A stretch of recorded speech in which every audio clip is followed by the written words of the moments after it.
नमस्कार जय जगन्नाथ मु आपन मो चैनल स्वागत करछि। वर्तमान आपन पई गोटे भल सुंदर प्रोजेक्ट नै आसी जोटा कि हमर हंसपाल पाखापाखि प्लॉट टी अछि अटला रे अछि जगन्नाथपुर मौजा बाउंड्री वालटा फ्री दिया होछि घरबारी कन्वर्सन फ्री घरबारी कन्वर्सन प्लॉट टा अछि इलेक्ट्रिसिटी अवेलेबल देखि परथिबे कस्टमर देखिया को आछन लिमिटेड प्लॉट अछि एक्चुअली एठी चारोटी प्लॉट अछि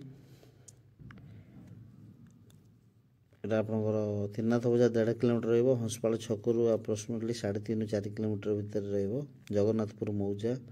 देखि पारथे चारि पाखा जो अपार्टमेंट डुप्लेक्स भर्ती हेकी ऑलरेडी हेकी अछि घर भी ए प्लॉट पाखापाखि घर भी हेची डुप्लेक्स हेची संगे संगे नेकी एठी आपण घर करिकी रही पारिबे जो माने ए प्रोजेक्ट को देखिया को चाहछन तळे जायथा नंबर रे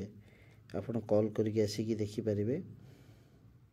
देखि पाते बहुत गुड सुंदर घर होई चारि पाखा जाको आपनकर डीपीएस आपनकर रहला जाबेनी रे पाखापाखि रहबो निराबर 2-3 किलोमीटर भीतर रहबो त्रिनाथ बजारटा पाख रहबो एपडो हॉस्पिटल पट भी जाई परिबे देखि पाते बहुत सुंदर प्लॉट प्लांटेशन हेची एठी घर भी कंस्ट्रक्शन काम ऑलरेडी स्टार्ट हे गलानी ए घर पाखको लागि भी प्लॉट चाहिए नहीं परिबे रहला के जय जगन्नाथ।